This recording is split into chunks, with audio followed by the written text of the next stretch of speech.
Hello everyone. आपका gate का paper कुछ ही दिन बचे हैं इसमें, तो हम कंप्यूटर नेटवर्क को ओनली क्वेश्चन से पूरा कवर करेंगे।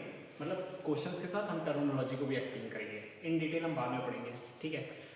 तो बेसिक क्वेश्चंस की अगर हम बात करें तो बेसिक टर्मिनोलॉजी थोड़ा देखेंगे हम। कंप्यूटर नेटवर्क होता क्या है? कंप्यूटर नेटवर्क मीन्स हमें एक ऐसा नेटवर्क डिजाइन करना है जिसमें हम कम्युनिकेशन कर पाएँ, एक सिस्टम से दूसरे सिस्टम में कम्युनिकेट कर पाएँ, ठीक है। वो होता है कंप्यूटर नेटवर्क। अगर हम एक नॉर्मल डेफिनेशन देखें, computer network is a group of connected devices that communicate with each other to share the data and resources, ठीक है। अब यहाँ पर कैसे शेयर करेगा ये चीज़ें आती हैं, क्योंकि इसकी बेसिक टर्मिनोलॉजी क्लियर होगी तो आपको क्वेश्चंस इजीली समझ में आएंगे, ठीक है। तो यहाँ पे दोनों टाइप के बच्चे होंगे, जो उन्होंने पूरा पढ़ रखा होगा और जो सिर्फ एक गो थ्रू करके जाना चाहते हैं, ठीक है। तो हम दोनों के लिए चल रहे हैं। तो अगर हम कंप्यूटर नेटवर्क को एक नॉर्मल से डायग्राम से देखें तो इसमें क्या होता है कि दो नोड है। अब ये नोड क्या क्या हो सकती हैं? नोड हो सकता है आपका पूरा पूरा सिस्टम हो सकता है, या फिर राउटर हो सकता है, स्विच हो सकती है, ऐसी डिवाइसेस हो सकती हैं, ठीक है। अब इस नोड को इसके पास डेटा भेजना है तो कैसे जाते हैं डेटा? आपको क्या लगता है कि किसी उड़ की तरह उड़ के जाता होगा डेटा? नहीं। तो ये किस फॉर्म में जाता है डेटा? डेटा पैकेट्स के फॉर्म में जाता है। तो इसको हम क्या बोलते हैं? पैकेट, ठीक है। हर एक सिस्टम डेटा भेजने से पहले क्या करता है? डेटा को कुछ बिट्स एलोकेट करता है। उस बिट से डिफाइंड होता है कि उसमें जैसे आपने हेलो लिखा तो हेलो सिस्टम हेलो तो नहीं जानता ना। सिस्टम जब किसी को नेटवर्क में भेजेगा उस डेटा को तो वो बाइनरी फॉर्म में भेजेगा, ठीक है। बाइनरी फॉर्म में भेजेगा, देन वो नेटवर्क जब दूसरे के पास जाएगा तो वो उसको डिकोड करता है। यहाँ से इनकोड हुआ और ये इसको डिकोड करता है, ठीक है।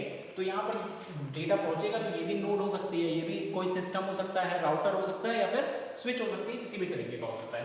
तो इसको ट्रेवल करने के लिए एक मीडियम चाहिए होता है, तो इसी मीडियम को हम क्या बोलते हैं? नेटवर्क बोलते हैं। अब प्रोटोकॉल्स क्या होती है? प्रोटोकॉल क्या होता है अगर जनरल भाषा में समझे तो प्रोटोकॉल क्या होता है? एक ऐसा रूल जिसको सबको फॉलो करना होगा तभी वो कम्युनिकेट कर पाएगा। प्रोटोकॉल यही होता है ना। अगर आपको कहा जाता है कि आप प्रोटोकॉल फॉलो करो, मतलब कुछ रूल्स फॉलो करो, ठीक है। तो कंप्यूटर नेटवर्क में भी ऐसे कुछ रूल्स हैं कि अगर किसी नोड को किसी के साथ कम्युनिकेट करना है तो अगर वो रूल वो फॉलो करता है तभी वो कम्युनिकेट कर पाएगा, अदरवाइज कम्युनिकेट नहीं कर पाएगा। तो एक टर्म होता है यहाँ पे प्रोटोकॉल, ठीक है।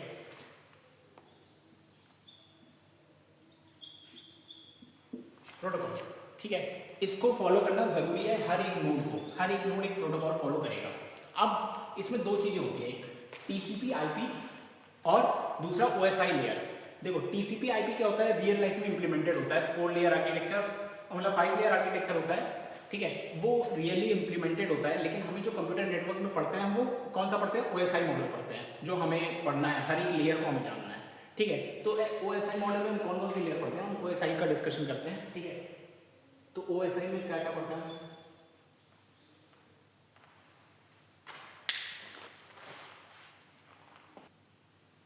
ठीक है। तो ओएसआई ओपन सिस्टम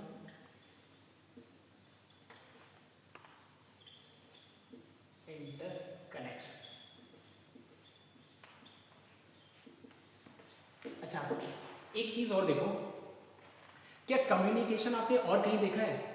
हाँ देखा है। कहाँ पे? ऑपरेटिंग सिस्टम में। ऑपरेटिंग सिस्टम में क्या होता है? वहां पे भी तो प्रोसेस एक दूसरे से कम्युनिकेट करते हैं, तभी तो हमें सीमाफोर्स ऐसी चीजों की जरूरत पड़ी थी। तो वो कैसा होता है? इंट्रा कम्युनिकेशन होता है, एक सिस्टम के अंदर कम्युनिकेट होता है। तो जब सिस्टम के अंदर कम्युनिकेट हो रहा है तो कौन करवाता है? ऑपरेटिंग सिस्टम करवाता है। लेकिन अगर दो सिस्टम्स अलग अलग सिस्टम को कम्युनिकेट करना तो कौन करवाएगा? कंप्यूटर नेटवर्क कराएगा, ठीक है। तो ये भी याद रखना, इंटर होता है, इसीलिए यहाँ पे नाम पड़ा है open system interconnection. Interconnection means अब सिस्टम्स की बात हो रही है। अब एक सिस्टम के अंदर प्रोसेसेस की बात नहीं हो रही, सिस्टम्स की बात हो रही है, ठीक है। वो हम यहाँ पे पढ़ते हैं कंप्यूटर नेटवर्क में। और जब इंट्रा की बात होगी तो वो हम कहाँ पढ़ेंगे?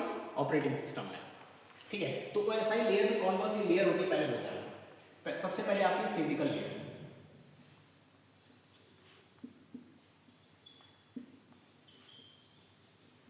ठीक है। फिर कौन सी होती है? डेटा लिंक लेयर,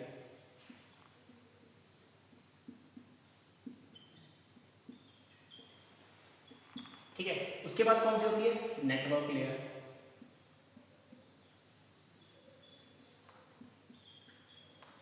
फिर कौन सी होती है? Transport layer.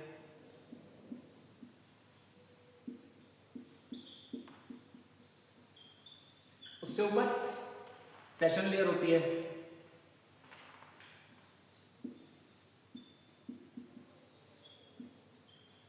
उससे ऊपर प्रेजेंटेशन लेयर।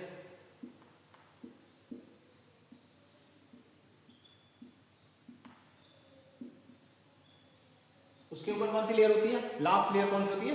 Application layer.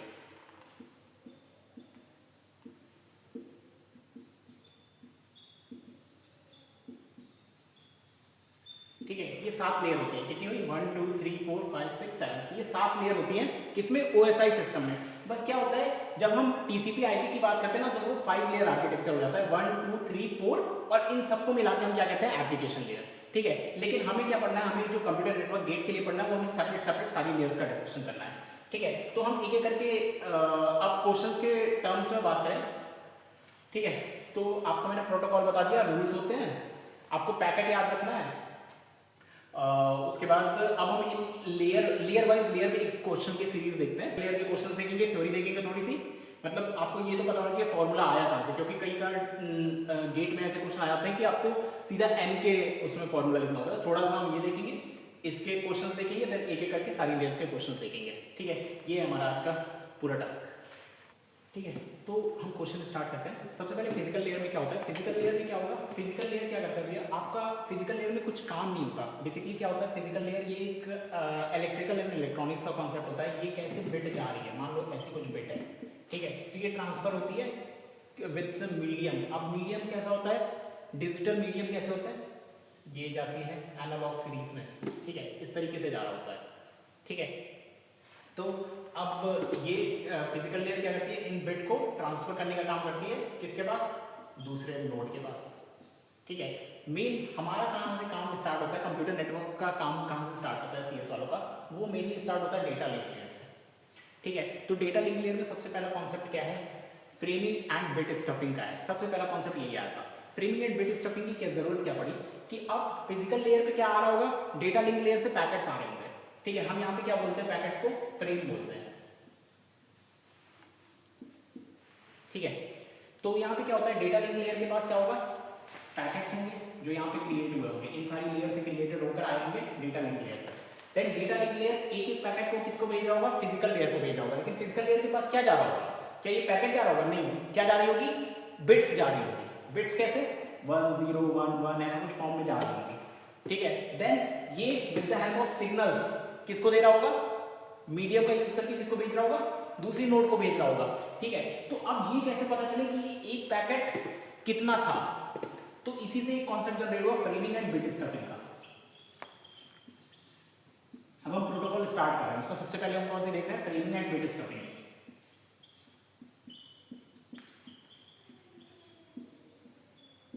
ठीक है, तो फ्रेमिंग क्या कहता है?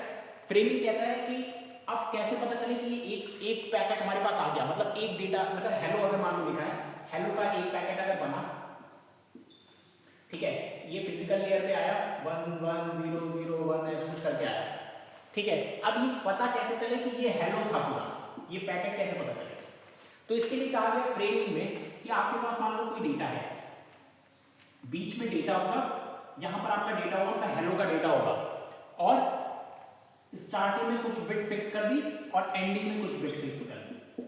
ठीक है, इससे पता चलेगा जब ये पैकेट पूरा नोड दूसरी नोड के पास पहुंचेगा तो वो देखेगा ये पैटर्न इस नोड को भी पता है, इस नोड को भी पता है।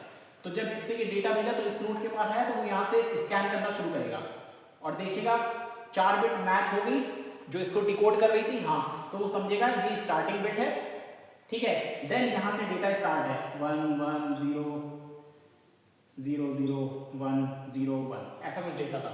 ठीक है, देन वो देखेगा यहाँ से डेटा स्टार्ट है, रीड करता रहेगा, रीड करता रहेगा, रीड करता रहेगा। ठीक है, देन फिर से जहाँ से इसकी मैचिंग स्टार्ट हुई, मैचिंग यहाँ से स्टार्ट हुई, देन ये मैच होते हुए यहाँ मिल गया, मतलब ये सोचेगा यहाँ पे इसकी एंडिंग। ठीक है, तो ये इसने करेक्ट डेटा उठाया ना करेक्ट डेटा।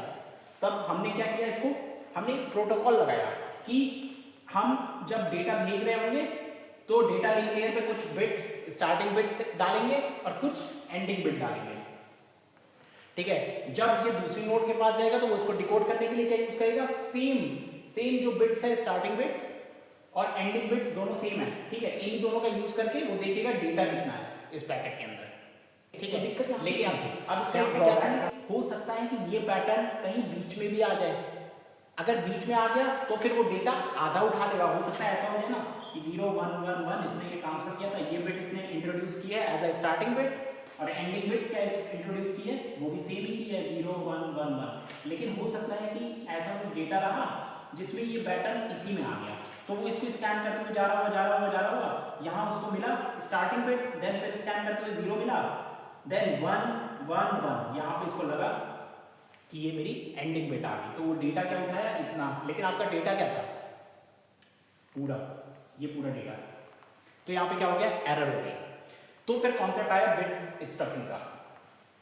बिट स्टफिंग क्या कहता है कि जब भी आपकी स्टार्टिंग मतलब जो भी फ्रेम आपने बनाते वक्त जो बिट इंसर्ट की है स्टार्टिंग के लिए और एंडिंग के लिए, अगर ये कभी डेटा में अपीयर होती है तो आप क्या करोगे, एक एक्स्ट्रा 0 ऐड कर दोगे, ठीक है। तो 0 मतलब एक एक्स्ट्रा बिट ऐड कर दोगे। फॉर एग्जांपल अगर मेरा frame start frame initial bit बोल सकते हो या फिर स्टार्ट फ्रेम बोल सकते हो, उसमें अगर मैंने लिया है 1 0 1 1 1, ये है मेरा, ये मैं आगे भी फिट करूंगा और पीछे भी फिट करूंगा ताकि हमें प्रॉपर डेटा मिल सके, ठीक है। और डेटा में अगर ऐसा कोई पैटर्न मान गया 0 1 1 1, तो मैं क्या कह रहा हूं, मैं कह रहा हूं आप यहां से स्कैन करना स्टार्ट करोगे और n-1 बिट तक जाओगे और उसके बाद उसकी नेक्स्ट बिट में क्या इंसर्ट कर दोगे, 0 इंसर्ट कर दोगे, ठीक है। ये होता है कॉन्सेप्ट। तो यहाँ पे अगर इंसर्ट कर दिया तो इससे फायदा क्या हुआ कि अब अगर यहाँ पे इंसर्टेड है 0 तो वो स्कैन करते आएगा तो उसको कभी वो पैटर्न मिलेगा नहीं, ठीक है। तो वो डायरेक्टली लास्ट वाले पे पहुंच जाएगा। ये कॉन्सेप्ट था बिट स्टफिंग का, ठीक है।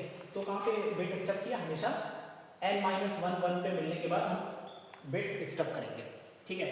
तो अब इसमें देखो ये क्या था, एक इसी बेस पे क्वेश्चन है कि अब बिट स्टफिंग की बात हो रही है, मतलब हमें बिट स्टफ करनी है, ठीक है। हमें फ्रेमिंग का क्वेश्चन नहीं है, बिट स्टफिंग का क्वेश्चन है। तो कहाँ पे स्टफ करेंगे वो देखेंगे।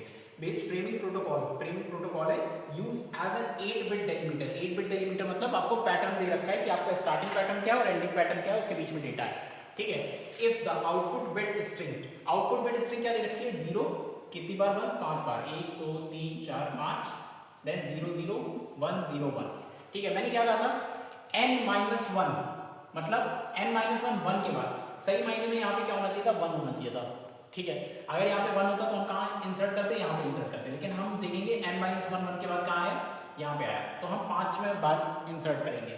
तो यहाँ पर देखो कहाँ इंसर्ट हुआ होगा, 1 2 3 4 5 5, छठा ये है ना, n-1 1 आया, यहाँ पे इंसर्ट किया, मतलब ये नहीं रहा होगा, ठीक है। तो इनपुट क्या बना हमारा स्ट्रिंग, और उसके बाद क्या आया है, ऐसा कोई पैटर्न नहीं आया, तो इनपुट स्ट्रिंग यही बनी होगी हमारी।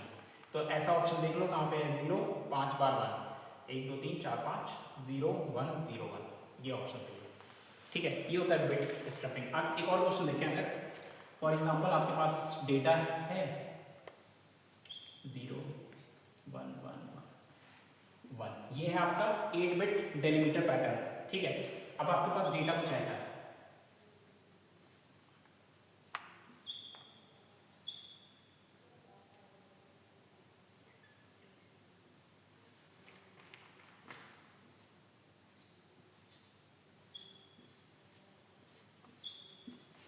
इसमें बताओ ये आपका डेटा है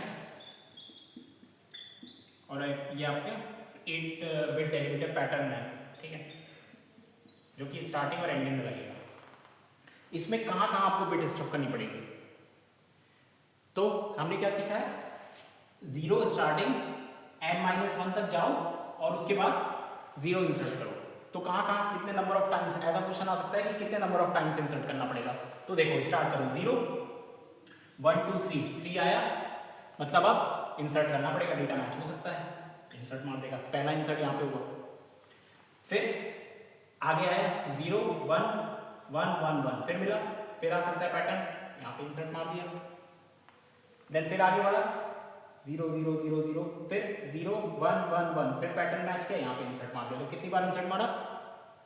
टोटल 1 2 और 3 टाइम्स। ठीक है, अब एक थोड़ा सा कंफ्यूजिंग क्वेश्चन देखते हैं इस पे। ठीक है, अब आपके सामने एक क्वेश्चन ये एक्चुअल डेटा दिया हुआ है और फ्लैग दिया हुआ है, आपसे पूछ रहा है कितने नंबर ऑफ बिट स्टफिंग करनी पड़ेगी। तो करके देखो, जहाँ पे भी 0 1 1 आ जाएगा, उसके बाद क्या डालना है आपको? एक 0 डालना है। तो यहाँ पे चेक करो, यहाँ से आया 1 आया, कोई दिक्कत नहीं, 0 आया 1 1 आया, पैटर्न यहाँ मैच हुआ, यहाँ पे एक स्टफिंग हुई।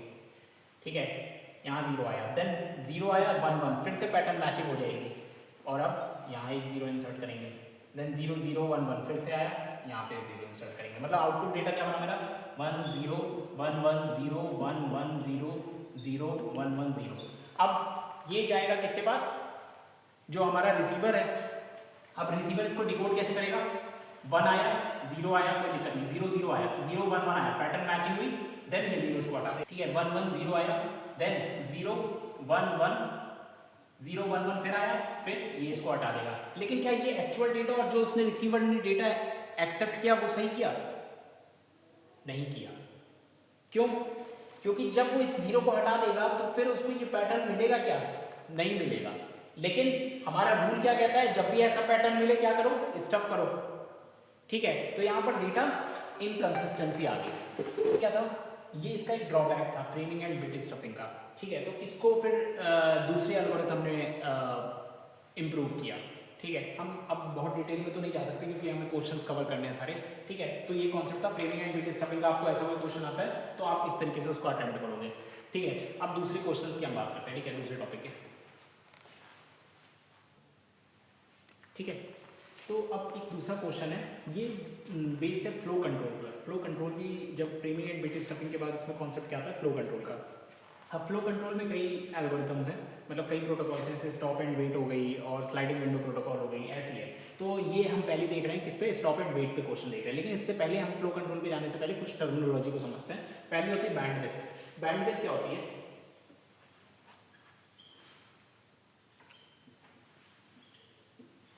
बैंडविड्थ जैसे को हम डेटा रेट भी बोलते हैं। ये क्या होती है? मान लो एक इंसान यहाँ खड़ा है, एक इंसान दूसरी तरफ खड़ा है, आप यहाँ से बॉल फेंक रहे हो।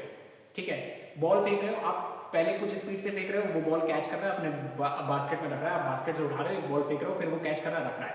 एक टाइम ऐसा आएगा, आप तेजी तेजी से फेंकते फेंकते एक टाइम ऐसा आएगा कि उसके कैच करने से रखने तक का टाइम, ठीक है, आप एक्सटेंड कर जाओगे। मतलब फेंकने की स्पीड इतनी ज्यादा हो जाएगी कि वो हर बॉल को कैच करके अपने अपने बास्केट में रख पाए, ये पॉसिबल नहीं हो पाएगा।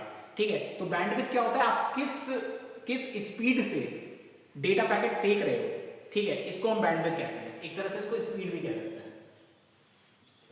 ठीक है, तो यही होता है बैंडविड्थ। दूसरा होता है, दूसरी टर्मिनोलॉजी क्या है? ठीक है, तो दूसरी क्या होती है? दूसरा कॉन्सेप्ट देखो, तो ट्रांसमिशन टाइम होता है।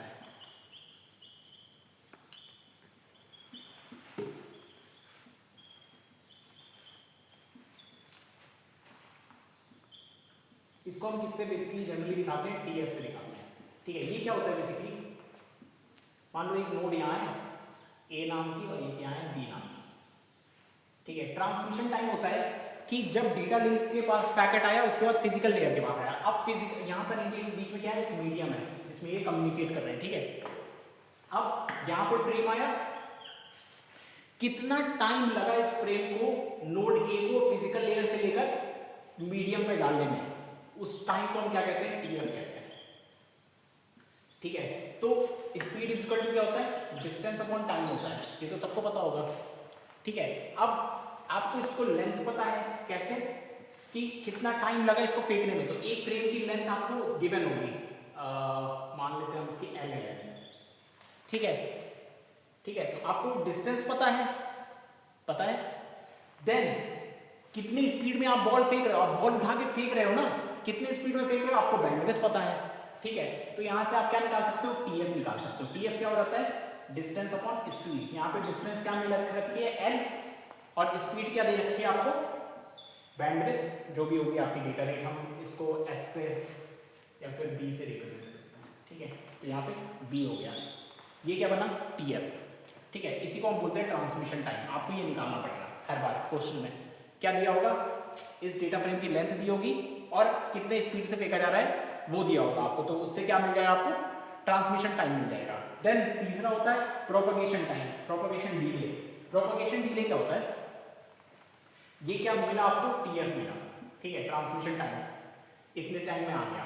अब प्रोपगेशन डिले क्या है, अगर ये मान लो किसी डी किलोमीटर पर है, इन दोनों के बीच का डिस्टेंस, यहां से यहां तक पहुंचने में फ्रेम को जितना टाइम लगा दूसरे तक, वो क्या कहलाता है, प्रोपगेशन डिले, टीपी से हम इसको रिप्रेजेंट कर देते हैं, ठीक है। देन यहां पर ये फ्रेम पहुंचा, देन इसके बाद क्या हम डिस्कशन करते हैं, ठीक है। तो अब टीपी क्या हो गया, इसको हम बोलते हैं प्रोपगेशन डिले। तो टीएफ निकालना आपको आ गया, ठीक है। अब प्रोपगेशन डिले, तीसरा कॉन्सेप्ट है प्रोपगेशन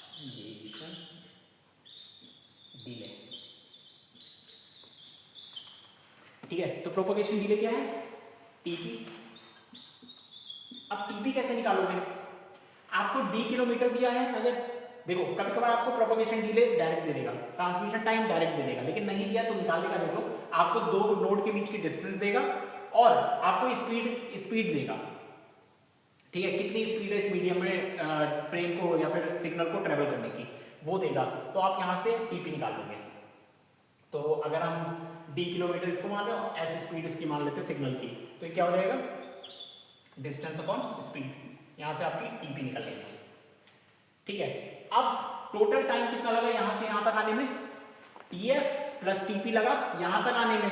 देन जब यहां पे फ्रेम पहुंचा तो इसको कुछ प्रोसेसिंग टाइम भी लगा होगा, तो इसको क्या कहते हैं, टी प्रोसेस, ठीक है। देन अब अगर इसने प्रोसेस कर लिया तो क्या करेगा, ये एक्नॉलेजमेंट भी तो भेजेगा इसको कि हाँ भैया आपका फ्रेम मुझे मिल गया, देन ये दूसरा फ्रेम भेजेगा, स्टॉप एंड वेट में यही होता है, ठीक है। तो यहाँ पर एक नया ब्रैकेट क्रिएट करेगा एक्नॉलेज्ड, इसको प्रोसेस किया, देन एक्नॉलेज क्रिएट करने तक का पूरा टाइम हम टी प्रोसेस कहते हैं। अगर आपको ये टुकड़ों में दिया हुआ है तो आपको समझना पड़ेगा क्वेश्चन में, अभी तक ऐसा हुआ नहीं है, टी प्रोसेस करके आपको देगा। देन ये टी एक्नॉलेजमेंट फ्रेम क्रिएट करेगा, लेकिन इस फ्रेम को यहाँ पे डालने में कितना टाइम लगा, एक्नॉलेजमेंट फ्रेम को डालने में यहाँ पे जैसे यहाँ पे ट्रांसमिशन टाइम लगा था फ्रेम को सिग्नल पे लाने के लिए, इसी तरह एक्नॉलेजमेंट फ्रेम को सिग्नल पे लाने में कितना टाइम लगेगा, अगर हम मान लें टी एक्नॉलेजमेंट, क्योंकि ये किस पे डिपेंड करेगा भाई, लेंथ पे भी डिपेंड करेगा और स्पीड पे भी डिपेंड करेगा। तो यहाँ पे लेंथ इसकी जरूरत हुई ना उसके बराबर हो, तो इसको हमने टी एक्नॉलेजमेंट का नाम दिया। लेकिन जब ये एक्नॉलेजमेंट यहाँ भेजेगा इसको, तो टीपी क्या चेंज होगा, नहीं होगा, क्योंकि डिस्टेंस अभी भी वही रहेगी और स्पीड ऑफ मीडियम सेम रहेगा, तो यहाँ पे टीपी तो टीपी रहेगा। तो आपसे पूछता है तो टोटल टाइम, सबसे जनरल क्वेश्चन यही होता है कि टोटल टाइम कितना लगा इस प्रोसेस में। तो एक सबसे पहले टीएफ टाइम लगा, देन टीपी टाइम लगा, देन टी प्रोसेस टाइम लगा, इसको प्रोसेस कर लो, देन प्रोसेस करने के बाद एक्नॉलेजमेंट फ्रेम को उस पर डालने का टाइम लगा मीडियम पे, टी एक्नॉलेजमेंट से हम दिखा रहे हैं, देन फिर एक टीपी लगा उसको पहुंचाने के लिए। तो टोटल टाइम क्या होता है आपका, ये होता है, ये फॉर्मूला आप जरूर याद रखें, इंपॉर्टेंट फॉर्मूला है, ठीक है। तो ये होता है टोटल टाइम। अब जनरली क्या होता है ना, हम टी प्रोसेस, आपको जनरली क्वेश्चनों में क्या कहेगा, टी प्रोसेस और टी एक्नॉलेजमेंट टाइम को ये नेग्लिजिबल मान लेता है, तो आप इसको जीरो कंसीडर कर सकते हो, ठीक है। तो यहाँ पे टोटल टाइम क्या आ जाता है आपका, टीएफ प्लस 2टीपी, ये याद रखना, ठीक है। तो टीएफ प्लस 2टीपी टोटल टाइम ये आया। तो ये तीनों टाइम आपको हमेशा याद होना चाहिए। बैंडविड्थ क्या होता है, ट्रांसमिशन टाइम ऑफ फ्रेम और प्रोपगेशन डिले, ये तीनों आपके लिए बहुत इंपॉर्टेंट है। इन्हीं तीनों से आप पूरा गेम खेलोगे, चाहे आप स्टॉप वेट देख लो, स्लाइडिंग विंडो देख लो, सब इसी से खत्म होगा। ये तीन आपको हमेशा याद होने चाहिए, ठीक है। अब हम स्टॉप एंड वेट का सीधा क्वेश्चन पे चलते हैं और वहाँ पे देखते हैं। अच्छा, एक फॉर्मूला और देते हैं यूटिलाइजेशन और थ्रूपुट का स्टॉप एंड वेट में, देन हम इस क्वेश्चन को देखेंगे।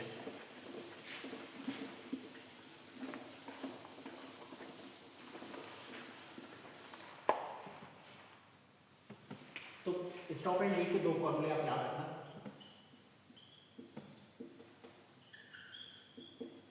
पहला होता है यूटिलाइजेशन, चैनल यूटिलाइजेशन। अच्छा, अगर मैं यूटिलाइजेशन का जनरली डिस्कस करूं तो क्या होता है, आपके पास मान लो 100 किलोमीटर तक की एक रोड है, ठीक है। अब एक बस है जिसकी साइज 300 मतलब मान लेते हैं 1000 मीटर तक रोड है और 300 मीटर आपके बस की साइज है, तो आपने कितना यूटिलाइजेशन, आपसे पूछे कि कितना यूटिलाइजेशन किया आपने एक बस बेच के, तो आप 1000 डिवाइड बाई 300 ही तो करोगे, मतलब 300 डिवाइड बाई 1000 ही तो करोगे, तभी तो आप यूटिलाइजेशन बता पाओगे कितना रोड का यूटिलाइजेशन किया। तो कितना किया, 3/10, इतना ही तो यूटिलाइजेशन किया एक टाइम पे। फिर धीरे धीरे वो आगे बढ़ी ना यूटिलाइजेशन, तो कितना यूटिलाइज कर रहे हो एक बार में, 3/10। तो इसी तरह अगर आपने एक टीएफ टाइम पे उस फ्रेम को उस पर डाला और आपका मीडियम डी किलोमीटर पर है, तो कितना यूटिलाइज किया। तो हम टाइम के रिस्पेक्ट में हमेशा बात करते हैं कंप्यूटर नेटवर्क में, तो यूटिलाइजेशन को हम दिखाते हैं। तो कितना हुआ, फ्रेम की साइज हमने क्या लिखी थी, ट्रांसमिशन फ्रेम की साइज टीएफ लिखी थी, TF divide by total time कितना था हमारा। अगर हम एक्नॉलेजमेंट और किसको प्रोसेसिंग टाइम को नेग्लिजिबल मान लें तो क्या हो जाएगा, टीएफ प्लस 2टीपी, यही तो टोटल टाइम लग रहा था। तो यूटिलाइजेशन को हमेशा याद रखो कि आपके पास 1000 मीटर की एक डिस्टेंस है जिसमें 300 मीटर की आपकी बस है, ऐसा एक एग्जांपल हमेशा दिमाग में याद रखो, आपको यूटिलाइजेशन की हमेशा डिफिनेशन याद रहे। तो जितने की साइज की बस है और टोटल जितना उसका पाथ था, इतना ही तो टाइम था। हम बात किसके रिस्पेक्ट में करेंगे, टाइम के रिस्पेक्ट में करेंगे। तो ये फॉर्मूला होता है एन यूटिलाइजेशन का, कितना आपने चैनल यूटिलाइज किया है। ठीक है, अगर आपको टी प्रोसेस और टी एक्नॉलेजमेंट दे दे तो बस क्या करना है, यहाँ पे टी प्रोसेस और टी एक्नॉलेजमेंट भी लगा देना, TF upon TF plus two TP plus T process plus T acknowledgement, ये हो जाता है यूटिलाइजेशन फॉर्मूला, ये याद रखना। अब एक आता है थ्रूपुट। थ्रूपुट क्या होता है, ठीक है, तो थ्रूपुट क्या होता है, स्टॉप एंड वेट में एक कॉन्सेप्ट होता है throughput, the number of bits transmitted per unit time.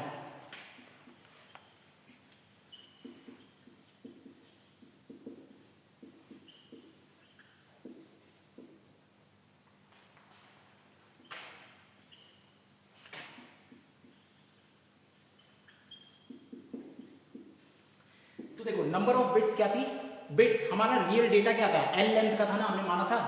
तो थ्रूपुट को हम जनरली दिखा देते हैं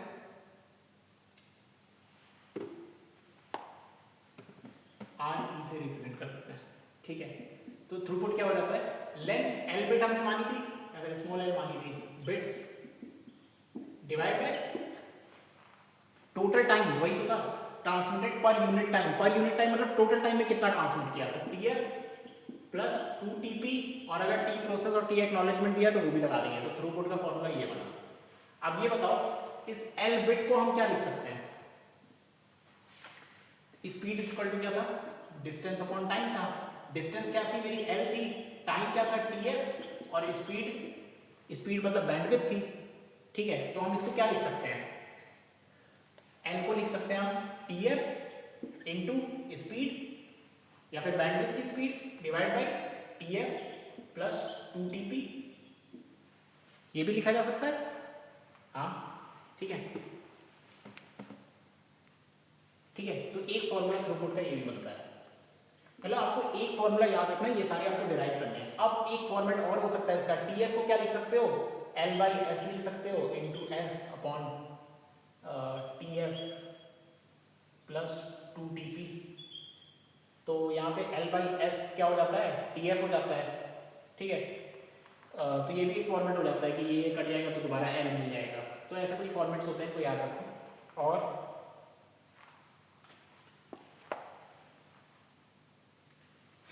ठीक है, तो इससे वापस से ये मिल सकता है। अब एक चीज देखो, ये क्या था हमारा, किसका फॉर्मूला था, यूटिलाइजेशन का।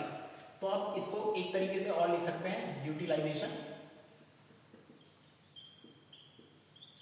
इनटू क्या था, एस बैंडविड्थ। तो ये भी एक फॉर्मूला है। अगर आपको यूटिलाइजेशन दे रखा है और स्पीड दे रखी है तो आप डायरेक्टली थ्रूपुट बता सकते हो, ठीक है। तो ये फॉर्मूले थे थ्रूपुट के, जो याद रखना, यूटिलाइजेशन और थ्रूपुट हमने स्टॉप एंड वेट का पढ़ा है, ये सबसे इंपॉर्टेंट है जो आपका आ सकता है गेट में क्वेश्चन, ठीक है, इन्हीं फॉर्मूले पर, ठीक है। ठीक है, अब ये क्वेश्चन देखते हैं, ये स्टॉप एंड वेट का ही था, इसमें आपसे यूटिलाइजेशन पूछा हुआ है, ठीक है। The frame size 300 bit. अब एक चीज लिखना सीखो, ठीक है, फ्रेम साइज दे रखी है, एफ एस से रिप्रेजेंट कर देता हूँ 3000 बिट्स। अच्छा आपको ये तो पता है मिली सेकेंड क्या होता है, 10 की पावर -3, नैनो सेकेंड 10 की पावर -9। ठीक है, ऐसे याद रखना। माइक्रो 10 की पावर -6, ये सब आपको यूज होगा इस क्वेश्चन में। ठीक है, तो ये सब याद रखना। Then the transmission rate of the channel is 2000 bits per second. ठीक है, मतलब क्या दे रखा है आपको, बैंडविड्थ दे रखी है कितनी, 2000 बिट्स पर सेकेंड। ठीक है, and propagation delay, propagation delay अगर दे दिया तो क्या दे दिया मुझे, टीपी डायरेक्टली दे दिया। क्या है टीपी, 100 मिली सेकेंड है, याद रखना यहाँ पे, ये बहुत इंपॉर्टेंट रोल प्ले करते हैं, मिली, माइक्रो, नैनो, ये सब। Assume that the processing time at the source and destinations are negligible। देखो मैंने कहा था ना कि मैक्सिमम क्वेश्चन में आपको क्या देगा कि प्रोसेसिंग टाइम हो गया और आपका एक्नॉलेजमेंट हो गया, ये सब आपको नेग्लिजिबल देगा, तो हम उसकी टेंशन नहीं ले लिया, उसने कह दिया नेग्लिजिबल है तो हम उसको हटा के चलेंगे। Also assume that the size of acknowledgement packet is negligible। ठीक है, which of the following gives the channel utilization। अब चैनल यूटिलाइजेशन पूछ रहा है, आपको कैसे पता चला ये स्टॉप एंड वेट का है, तो आपको क्या देखना है कि आपको सब कुछ दे रखा है। ठीक है, इसमें कोई पे भी कुछ ऐसे एल्गोरिथम का नाम तो लिया नहीं है कि ये लगाओ वो लगाओ। ठीक है, तो सब कुछ जब आपको सारी चीजें किसकी दे रखी है, स्टॉप एंड वेट की, और कुछ नहीं किया है तो आप सिर्फ सिंपल क्या लगाओ, स्टॉप एंड वेट लगाओ। इसमें टीपी है तो टीएफ निकालना पड़ेगा, टीएफ हमने निकालना सीखा, क्या होता है, इस डिस्टेंस, कितनी डिस्टेंस है 3000 डिवाइड बाय स्पीड कितनी है 2000 बिट्स पर सेकेंड, बिट से बिट कटा मतलब 1.5 सेकेंड आया, ये टीएफ का टाइम आया। ठीक है, यूटिलाइजेशन का फॉर्मूला हमने देखा, क्या होता है, क्या होता है, बस की size divide by total time, total time कितना है टीएफ प्लस 2टीपी। ठीक है, तो टीएफ क्या है हमारा, टीएफ 1.5 है, 1.5 सेकेंड। अब यहाँ पे देखो माइक्रो सेकेंड और सेकेंड में फर्क आ गया, यहाँ पे क्या था एमएस में था, तो इसको कन्वर्ट करना पड़ेगा, तो 1/10 सेकेंड में हो जाएगा नहीं, क्योंकि 10 की पावर -3 से डिवाइड करेंगे तो 1/10 सेकेंड हो गया, तो ये 1.5 सेकेंड हो गया, 1.5 प्लस 2/10 सेकेंड हो गया। ठीक है, ये हो गया। अगर हम इसको अभी नॉर्मली निकलें 1/10 तो ये कट जाएगा, 15/15 प्लस 2 सेकेंड आ जाएगा, और ये भी सेकेंड है, ये कट जाएगा, 15 डिवाइड बाई 17, ये होगा। ये आपका है यूटिलाइजेशन। ठीक है, अब मुझसे किस में पूछा है, परसेंटेज में पूछा है, तो इंटू 100 और 1/17 लगभग होता है। अगर ये 20 होता तो 15 अगर हम इसको 20 मान लें तो ये कितना आएगा, 75 आएगा। ठीक है, लेकिन ये 20 से कम है, और अगर हम इसको 15 मान लें तो 100 आएगा। ठीक है, 15 से ज्यादा है और 20 से कम है, तो मतलब 75 से ज्यादा आ रहा होगा, लेकिन किससे कम आ रहा होगा, 15, 100 से कम आ रहा होगा। ऐसे देखो, ये तो 75 से ज्यादा, 75 से ज्यादा और 100 से कम, वैसे तो सारे ऑप्शन हैं, ये हटा सकते हो। ठीक है, अब और कौन सा बचा, अब ये तीनों है, तो एग्जैक्ट कैलकुलेशन करनी पड़ेगी। तो 17 1/17 मतलब 100/17 अप्रॉक्स आएगा 5.8 समथिंग इंटू 15, ये अप्रॉक्स ही आएगा आपका 88.23%। ठीक है, ऑप्शन ए का करेक्ट। ठीक है, आपको ये कैलकुलेटर रहेगा, आप वहाँ पे सॉल्व कर सकते हो। ठीक है, लेकिन ठीक है, वहाँ पे कैलकुलेटर रहेगा, आप कर सकते हो। तो ये पूरा प्रोसेस था इस तरीके के क्वेश्चन को हैंडल करने का। ठीक है, तो ये स्टॉप एंड वेट से रिलेटेड प्रोटोकॉल था क्वेश्चन का। अब स्लाइडिंग विंडो। ठीक है, अब नेक्स्ट है स्लाइडिंग विंडो प्रोटोकॉल। ठीक है, तो उसमें क्या होता है, उसमें भी यूटिलाइजेशन है। क्या स्टॉप एंड वेट प्रोटोकॉल की क्या दिक्कत थी कि एक टाइम पर एक ही पैकेट जा रहा था, तो वहाँ पे क्या हो रहा था, टाइम वेस्ट हो रहा था, हम प्रॉपर यूटिलाइजेशन नहीं कर पा रहे थे। यूटिलाइजेशन मैक्सिमम कब होगा, जब यूटिलाइजेशन 1 हो, पूरे लिंक का यूटिलाइजेशन कर पा रहे हो। तो यहाँ पे यूटिलाइजेशन का फॉर्मूला जो आता है वो आ जाता है। बाकी टाइम सब सेम रहता है, ट्रांसमिशन टाइम, प्रोपोगेशन डिले सब कुछ सेम है, बैंडविड्थ। बस यहाँ पे यूटिलाइजेशन का फॉर्मूला जो आता है वो आ जाता है। उसमें क्या होता था स्टॉप एंड वेट में, TF upon TF plus 2TP। ये किसका था, एक फ्रेम उस चैनल पर जा रहा है, ठीक है। लेकिन अब यहाँ पे पूरे चैनल को हम टेकअप कर रहे हैं, तो कितने फ्रेम्स हो सकते हैं, n नंबर ऑफ फ्रेम्स हो सकते हैं। तो यहाँ पे बस क्या लग जाता है n, ठीक है। थ्रूपुट का फॉर्मूला क्या होता था, थ्रूपुट होता था length divide by TF plus 2TP। अब चैनल पे कितने जा रहे हैं फ्रेम, n फ्रेम जा रहे हैं, तो इसका दूसरा फॉर्मूला क्या हो जाता था, यूटिलाइजेशन इनटू R। R मतलब बैंडविड्थ की स्पीड है, स्पीड कुछ तुम ऐसे ले लो, कुछ भी ले लो, ठीक है। ये भी एक फॉर्मूला हो जाता था, ठीक है।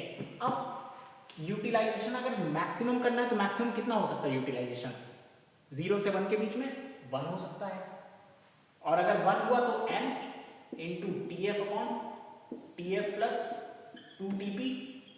तो यहां से n की वैल्यू कितनी आई कि कितने फ्रेम हम एक बार में भेज सकते हैं, कितने भेज सकते हैं, TF plus 2TP upon TF।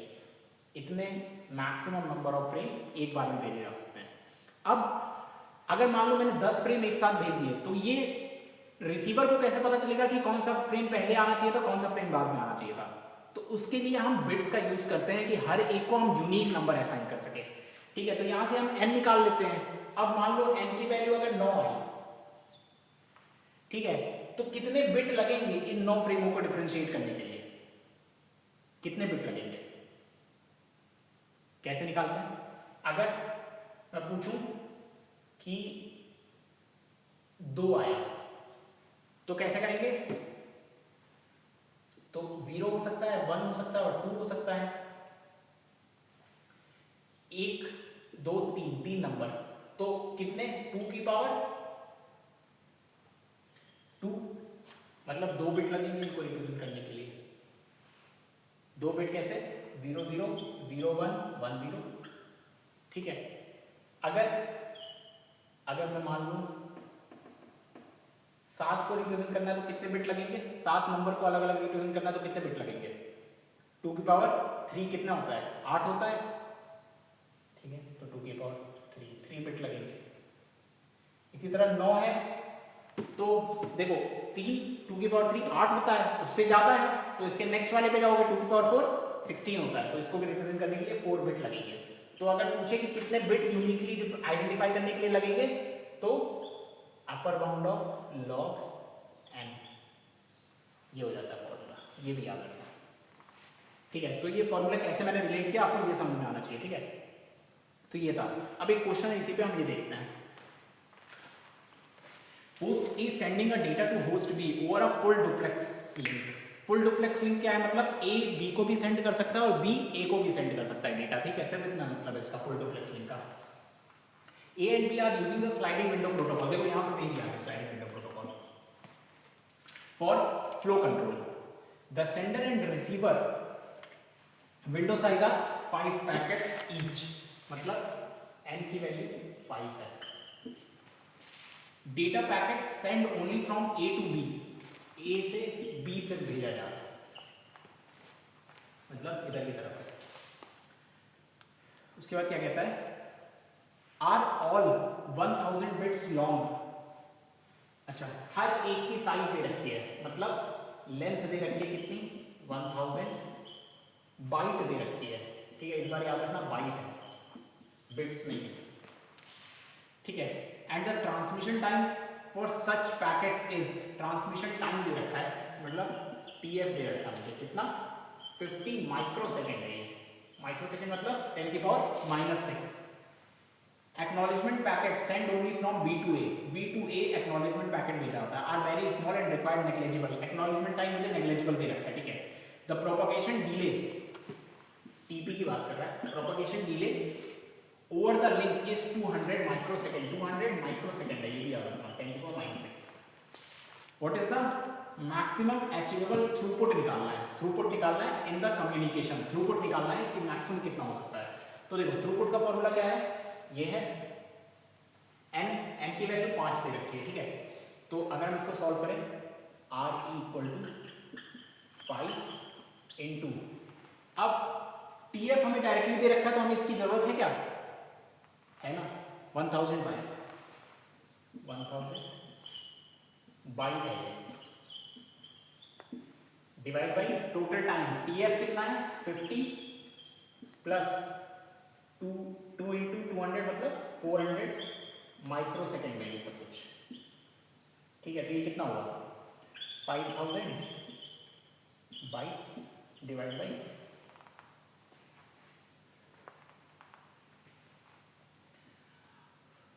450 into 10⁻⁻6 second. तो यहाँ से कितना आ गया,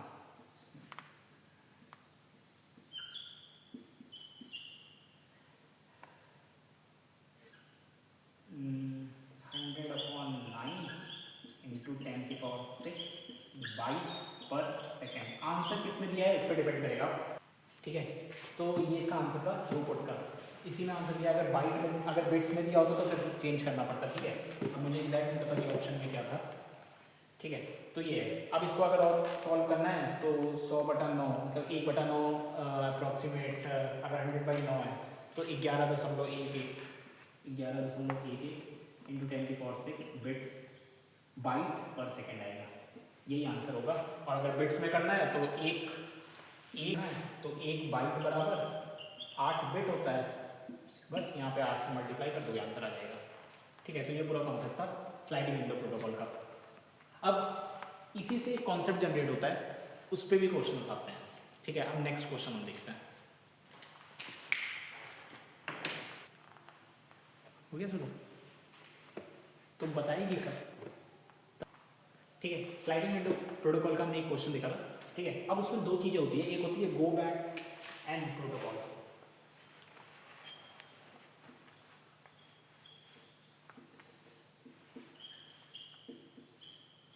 ये क्या है बेसिकली, इसमें क्या होता है कि हम n भेज तो रहे हैं, अब उनमें हमने क्या किया, m हमने बिट निकाली थी ना कि हर एक मतलब जितने भी हम पैकेट्स भेज रहे हैं या फिर फ्रेम्स भेज रहे हैं उनको हम एक यूनिक नंबर आइडेंटिफाई करेंगे, लेकिन हम कितने भेज रहे हैं ये कैसे डिसाइड करें। तो पहला तरीका आया गो बैक n। अब कुछ बिट गई, लेकिन जरूरी थोड़ी ना हर एक बिट की एक्नॉलेजमेंट आ ही जाए, ठीक है। तो फिर ये क्या कहता है कि अगर मान लो आपने 5 बिट भेजी हैं, सबका यूनिक कर रखा है, ठीक है। देन मान लेते हैं ये तो उसको रिसीव हुई, इसने एक्नॉलेजमेंट भेजा, देन विंडो धीरे धीरे करके स्लाइड होती है, और फिर यहाँ पे मान लो नहीं हुई, नहीं आया, तो फिर से ये रिपीट करेगा। गो बैक एन मतलब होता है आपने मान लो 0 1 2 3 4 5 ऐसे बिटिंग कर रखी थी, 6 7 8 ऐसे, तो पहली बार में आपने 5 बिट भेजी, 1 2 3 4 5, ठीक है। फिर मान लेते हैं 5 6 7, फिर 0 1 2 3 4 5 6 7 ऐसा कुछ है, ठीक है। तो ये क्या करेगा, ये स्लाइड होगा जैसे ही एक एक्नॉलेजमेंट आएगा, देन दूसरा एक्नॉलेजमेंट आएगा, फिर स्लाइड होगा, लेकिन तीसरा आया क्या, नहीं आया, तो अब ये स्लाइड नहीं होगा, तो फिर से ये सारी बिट ये सेंड करेगा दोबारा। इसी को हम कहते हैं गो बैक एंड प्रोटोकॉल। तो इसमें आप डायरेक्टली आपको याद क्या रखना है, सेंडर की विंडो साइज की साइज जो होती है वो लेस देन किसके होनी चाहिए, 2 की पावर m, या फिर इसी को हम क्या बोल रहे हैं n, ठीक है। और रिसीवर की विंडो साइज हमेशा क्या होती है, 1 होती है। इन दोनों का सम जो होना चाहिए, सेंडर और रिसीवर का विंडो साइज, वो हमेशा लेस देन और इक्वल टू 2 की पावर m होना चाहिए, ठीक है। ये क्या होगा, लेस देन 2 की पावर m, और ये हमेशा 1 होगा, ठीक है। तो ये याद रखना बस, यहीं से सारे क्वेश्चन सॉल्व हो जाएंगे आपके, ठीक है। अब अगर n इक्वल टू 2 की पावर m है, ठीक है, in case of go back and protocol, तो यहाँ से अगर m आपसे बिट पूछे तो कैसे निकालोगे, लॉग ले लोगे, बोथ साइड लॉग लोगे, तो क्या बनेगा, लॉग बेस टू n, और इसका पर बाउंड लेते हैं, ये हो जाती है नंबर ऑफ बिट निकालने का। इसमें नंबर ऑफ बिट्स ही आपसे पूछा था ये क्वेश्चन, अगर हम देखें तो क्या दिया हुआ इसमें, consider a network connecting two systems located 8000 kilometre, मुझे मतलब d दे रखा है,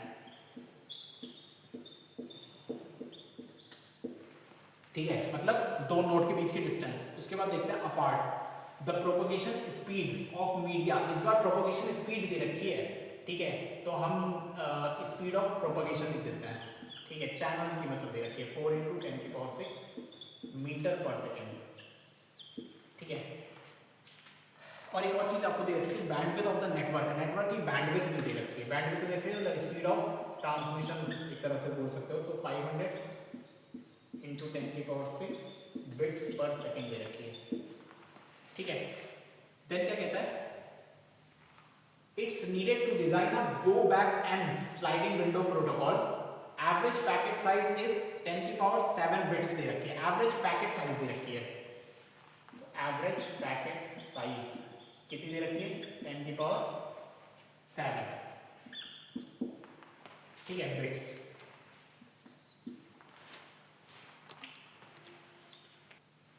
ठीक है। देन आगे the network is to be used its full capacity, assume that processing delay at node are negligible, processing time negligible है, ठीक है।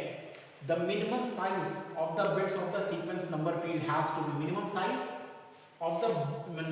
size in bits of the sequence number field has to be, पूछा है कि कितने m the minimum size in bits of the sequence number, sequence number क्या होता था कि कितने नंबर से हम उनको इनिशियलाइज करें कि जो रिसीवर साइड है वो डिफरेंशिएट कर ले कि ये पैकेट आ चुके हैं हमारे पास, ठीक है। तो वही पूछा आपको, m पूछ रहा है, m को ही बोलते हैं ये बिट्स ऑफ सीक्वेंस नंबर भी बोल देते हैं m को, ठीक है। यहाँ पे लिखना तो लिख लो आप सीक्वेंस नंबर,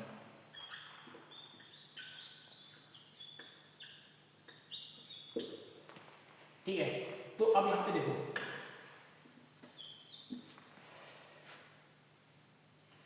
नेटवर्क की बैंडविड्थ दे रखी है हमें, d दे रखा है, स्पीड प्रोपगेशन दे रखी है, तो पहले हम टीपी निकाल लेते हैं। प्रोपगेशन टाइम कितना हो जाएगा, स्पीड दे रखी है और डिस्टेंस दे रखा है, तो डिस्टेंस 8000 × 1 किलोमीटर बराबर 1000 मीटर, मतलब 10⁻³ मीटर, डिवाइड बाय 4 × 10⁶ मीटर पर सेकेंड, मीटर से मीटर कटा, 3 3 6, ये पावर कटी, 2 आया, 2 सेकेंड आया, क्या आया टीपी, ठीक है। देन टीएफ निकाल लेते हैं, टीएफ कितना है, average packet size, average packet size क्यों दी है, क्योंकि हम मान के चल रहे हैं एक बार में 5 फ्रेम हम भेज रहे हैं, ठीक है, इसलिए उसकी एवरेज निकाल के इन्होंने दे दिया, तो आप एवरेज को ही कंसिडर करके चल लो, ठीक है। तो डिस्टेंस कितनी है 10⁷ बिट्स डिवाइड बाय स्पीड कितनी है 500 × 10⁶ बिट्स पर सेकेंड, तो बिट्स से बिट्स कटा, ये ऊपर गया तो 10 बचा, 1/50 सेकेंड आया, ठीक है। अप्रॉक्सीमेट अगर हम लिखें इसको, तो अगर इसको 5 से काटें तो 0.02 समथिंग आएगा, ठीक है। तो ये 0.02, ठीक है, ये आ गया हमारा टीएफ, इतना सेकेंड आया, ठीक है। अब मुझे बिट के निकालना था, तो मैं कैसे निकाल सकता हूँ, तो यहाँ से n का जो फॉर्मूला निकल कर आएगा वो क्या आएगा, utilisation into TF plus two TP upon TF, यही तो आएगा। अब यूटिलाइजेशन अगर 1 है तो n की वैल्यू इसके बराबर या फिर उससे कम हो सकती है, तो हम दोनों केस कंसीडर करके चल लेते हैं। तो n टीएफ की वैल्यू कितनी थी 0.02 प्लस 2 2 4, सब सेकंड में चल रहा है, कोई दिक्कत नहीं है, और ये कितना हो जाएगा 0.02, तो यहाँ से n की वैल्यू कितनी आ जाएगी 4.02 डिवाइड बाई 0.02, पॉइंट से पॉइंट हटा 201 आई। अब n की वैल्यू अगर 200 है तो कितने यूनिक बिट्स लगेंगे इसको रिप्रेजेंट करने के लिए, कितने यूनिक बिट्स लगेंगे, तो 2 की पावर 7 कितना होता है 128, और 2 की पावर 8 कितना होता है 256, तो 201 128 और 256 के बीच में आ रहा है, तो मैक्सिमम बिट कंसीडर करेंगे, तो मैक्सिमम बिट क्या है 8, तो यहाँ से m की वैल्यू कितनी है 8 बिट्स लगेगी हर एक फ्रेम को यूनिकली आइडेंटिफाई करने के लिए, और ये इसका आंसर था, ठीक है। तो ये था गो बैक एंड प्रोटोकॉल। इसी तरह एक और है, वो भी हम देख लेते हैं, इस पर क्वेश्चन नहीं, ठीक है। दूसरा इसमें एक और एल्गोरिथम है सेलेक्टिव रिपीट,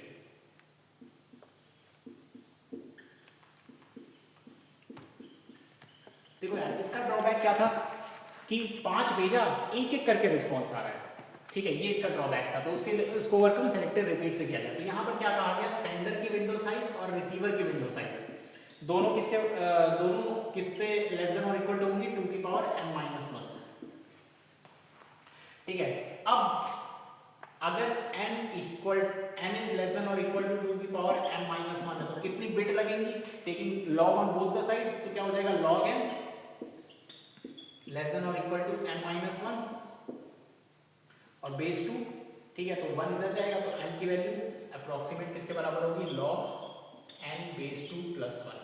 अब इसी क्वेश्चन में अगर आपको दे दिया होता कि इसकी जगह कहाँ गया, गो बैक n की जगह लिख देता सेलेक्टिव रिपीट, तो आपको कुछ नहीं करना था, सेम प्रोसीजर फॉलो करना था, बस जब लास्ट का बिट निकालना था तो उसमें +1 कर देना चाहिए था, बस यही था इसका काम, ठीक है। तो हो सकता है आपको गेट में अब इस पे देखने के लिए क्वेश्चन मिल जाए, ठीक है। तो ये याद रखना, ये फॉर्मूला इसके लिए है, किसके लिए, सेलेक्टिव रिपीट के लिए, और गो बैक n के लिए क्या फॉर्मूला था, m equal to log n।